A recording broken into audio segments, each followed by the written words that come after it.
का मेरा कोई इरादा न था, लेकिन दिल की सच्ची प्यासी एक दिन मुझे उन कठिन पहाड़ी रास्तों की ओर खींच ले गई। बैसाख के महीने की कड़ी धूप में उत्तर पश्चिम भारत के रेल मार्ग से मैं निकल पड़ा। कितने ही शहर, कितने ही गांव पीछे छूट गए कितने ही छोटे बड़े तीर्थ, प्राचीन भारत की व्यापक संस्कृति के जीते जागते चिन्ह। अंत में मैं जा पहुंचा हरिद्वार।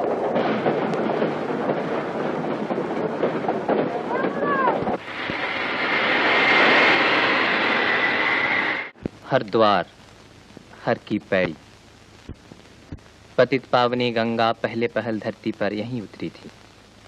जाह्नवी की पवित्र धारा यहाँ खींच लाती है भारतवर्ष के कितने ही साधु सन्यासियों को, कितने ही पुण्यकामी तीर्थयात्रियों को। गंगा की नील धारा सारे हरिद्वार के चरण स्पर्श करती हुई बह चली है भारतवर्ष की समतल भूमि की तरफ। हरिद्वार, हरिद्वार से ऋषिकेश, आइए बाबूजी आइए।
छोटा पहाड़ी शहर, यहाँ दोनों ओर से आ मिली हैं गंगा और अलकनंदा। गोया दो बहनें दो तरफ से आकर एक दूसरे के गले मिली हो, एक गोरी और दूसरी सांवली। इन दोनों नदियों के संगम पर पुण्यकामी यात्री स्नान, तर्पण, श्राद्ध, मुंडन और पिंडदान करते हैं। नदी का पुल पार करते ही सामने पड़ता है रामचंद्र जी का मंदिर, जो प्राचीन कला और शिल्प का एक अजीब सा नमूना है। आज से पैदल सफर शुरू होता है। हर सुबह शाम हम लोग पीछे छोड़ते चले जा रहे हैं, चट्टी के बाद चट्टी तय किए जा रहे हैं, मील के बाद मील। चलते चलते थक गए, दिल उदास हो गया, पैरों में दर्द होने लगा, सारा बदन रास्ते की धूल से भर गया। फिर भी रुकने से काम नहीं चलने का। किसी चट्टी पर आटा दाल खरीद कर खाते पकाते और किसी चट्टी पर पहुंचकर बिना खाए पिए अधमरे की तरह आंखें मूंद कर पड़ रहे थे। इसी तरह दिन के बाद दिन, रात के बाद रात, थके मांदे शरीर का बोझ ढोए चले जा रहे। बिल्व केदार के दर्शन करके इसके बाद आता है पौड़ी का शहर श्रीनगर। रास्ता मुश्किल जरूर है, लेकिन चारों तरफ दिखाई देती है स्वर्ग की सी शोभा। गोया हम लोग पृथ्वी को पीछे छोड़कर नंदन कानन की ओर बढ़े चले जा रहे हैं। यूं ही चलते चलते एक दिन रुद्रप्रयाग जा पहुंचे। तपलोक के बाद देवलोक में आ गए। रुद्रप्रयाग में अलकनंदा मिली है मंदाकिनी से। अब हम लोग आ पहुंचे हैं विशाल हिमालय की अनजानी गहराई। यहाँ से बहुत नीचे है संगम स्थान।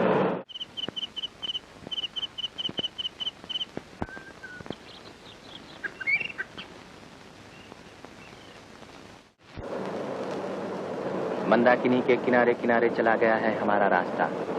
एक ही गंगा की अलग अलग धाराएं, कभी अलकनंदा, कभी मंदाकिनी। कहीं पर नदी उतर आई है ब्रह्मलोक से देवलोक को छूती हुई, बह चली है कहीं तपलोक से गुजरकर मृत्युलोक की तरफ। हम लोग भीरी चट्टी का पुल पार करके चल पड़े। आने जाने वालों की चहल पहल से आबाद रास्ता। सभी प्रदेशों और संप्रदायों के लोग, क्या गरीब क्या अमीर, एक ही राह पर चले जा रहे हैं। कहीं पर गर्मियों की सी कड़ी धूप और कहीं पर सर्दियों की सी बेपनाह ठंडक। चलते चलते हम लोग गुप्त काशी आ पहुंचे। यहाँ मंदिर में विराजमान है काशी के भगवान विश्वनाथ। भारत की तबाही की एक मनहूस खड़ी में विश्वनाथ की मूर्ति को यहाँ लाकर छुपा रखा गया था।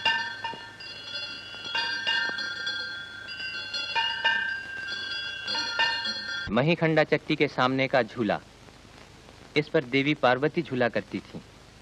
यात्री लोग इस पर झूलना पुण्य समझते हैं। मंदिर में महिषासुर मर्दिनी के दर्शन करके ऐसा लगा गोया ये मार्ग शिव भक्तों और शक्ति के पुजारियों का अनोखा संगम स्थान हो। जो लोग केदारनाथ के रास्ते का खतरा बर्दाश्त नहीं कर सकते, उनको सीधे इस रास्ते बद्रीनाथ जाना चाहिए, क्योंकि ये रास्ता बड़ा ही खतरनाक है। क्या केदारनाथ का रास्ता इससे भी ज्यादा तकलीफ का है? अमर बहुत ज्यादा तकलीफ का है। आड़ी तिरछी राहें, झरनों का झरझर शब्द, पंछियों की चहचहाहट, इन्हीं सब में से गुजरते हुए हम जा खड़े हुए त्रियुगी नारायण के चरणों में। मंदिर के बाहर का अंश ठंडा है बर्फ की तरह, लेकिन अंदर जल रही है सत्ययुग के समय से कभी न बुझने वाली अखंड ज्योत। त्रियुगी नारायण में एक रात ठहरकर दूसरे दिन सवेरा होते ही रायना गांव छोड़ के पुल पर से गुजरते हुए सोनप्रयाग के कुछ ठंडे और कुछ गर्म वातावरण में हम लोग आ पहुंचे। सोनप्रयाग में मंदाकिनी काफी ऊंचाई पर से नीचे उतरी है भीम गर्जन करती हुई। नीचे ही सोनगंगा की शांत धारा के साथ उसका मिलन हुआ। मंदाकिनी पार करके चढ़ाई चढ़ते हुए थके मांदे हम लोग जा पहुंचे गौरीकुंड। कपकपाती सर्दी के इस अनोखे राज्य में गौरीकुंड के गर्म पानी का झरना कितना आरामदेह है। गौरीकुंड की गर्म जलधारा को छूती हुई मंदाकिनी की बर्फ से शीतल फेनी जलधारा का नजारा भी अजीब है। नदी की दोनों शाखाएं एक होकर बह चली है नीचे की ओर तांडव नृत्य करती हुई। दूर ब्रह्मलोक से उतर आई है मंदाकिनी, बह चली है देवलोक की तरफ, थिरकती, नाचती, उछलती, गरजती। हमारी मंजिल अभी दूर है। क्या पाऊंगा, क्या देखूंगा, क्या मिलेगा जानने को।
जगत गुरु शंकराचार्य की विशाल परिकल्पना का मूर्त रूप इसी मंदिर में दिखाई देता है।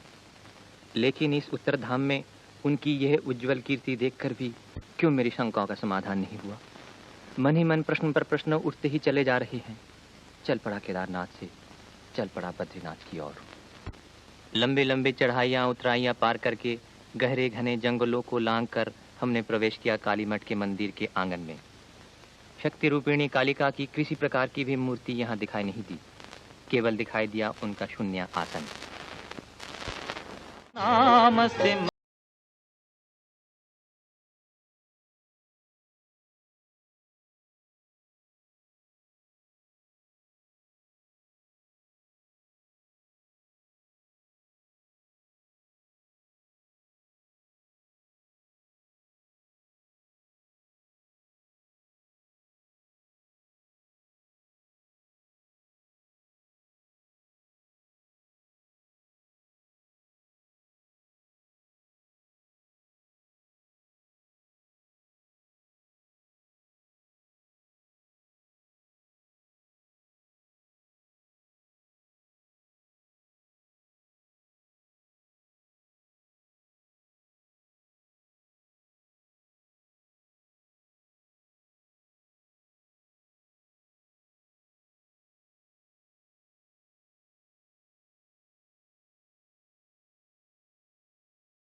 आनंद उल्लास में डूबे हुए मन ने मुझे स्थिर न रहने दिया। जिस मंजिल पर पहुंचकर दूसरों की यात्रा खत्म होती है, वहीं से मेरी यात्रा फिर शुरू हुई। मुझे जाना है उसी राह पर जिसे महाप्रस्थान की राह कहते हैं। बर्फ से ढके हुए रास्ते से मैं आगे बढ़ चला। नीचे बहा चला जा रहा है पिघली हुई बर्फ का प्रवाह।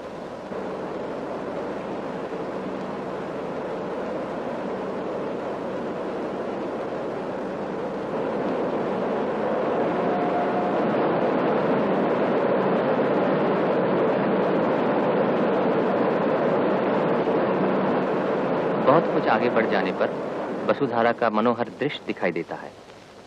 वायु द्वारा उछाली हुई जलधारा की असंख्य बूंदें चारों तरफ छिटकी पड़ रही है। रास्ता बहुत ही कठिन है, फिर भी उस गहरी परछाइयों की रहस्यमय लोक में मैंने सामने आंखें उठाई तो गिरि संकट के नीचे ही दिखाई दी वो जगह जहां पांडव पत्नी देवी द्रौपदी स्वर्गारोहण करते समय धरती की गोद में हमेशा के लिए सो गई थी।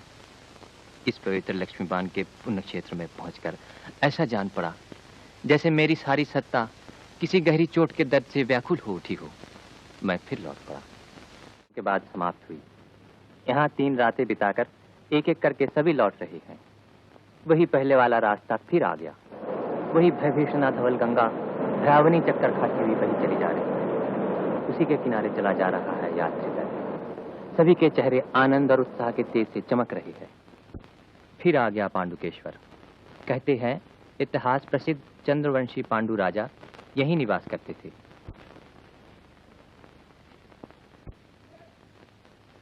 पांडुकेश्वर के नीचे ही बह चली है अलकनंदा। पुल पर से गुजरकर पहाड़ के बाद पहाड़ और कितने ही मुश्किल चढ़ाइयां चढ़ने के बाद लोकपाल के विशाल पर्वत की चोटी दिखाई देती है। सर पर सफेद मुकुट सा पहने हुए ये लोकपाल पर्वत की चोटी बर्फ से हमेशा ढकी रहती है। बीच की भूमि पर हेमकुंड नाम का एक बहुत बड़ा सरोवर है।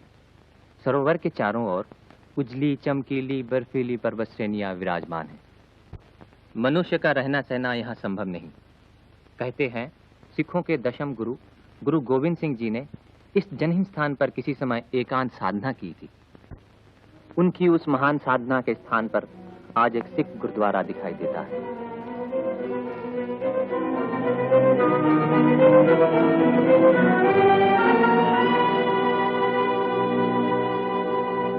वहां से लौटने पर रास्ते में दिखाई देती है वो विशाल जलराशि जो हेमकुंड से निकलकर लक्ष्मण गंगा के नाम से अलकनंदा में आ मिली है।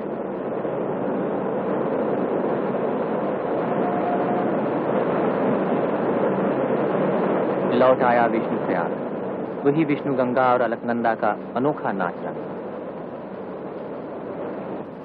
फिर आ गया जोशी मठ या ज्योतिर्मठ। जगत प्रसिद्ध वेदांत और दर्शन शास्त्र के महान भाष्यकार जगत पूज्य आचार्य शंकर ने इस मठ में अपनी महासाधना के श्रीक्षेत्र की स्थापना की थी। उन्हीं की महासाधना से प्रेरित होकर भक्तों और सन्यासियों का दल आज भी यहाँ योग साधना किया करता है।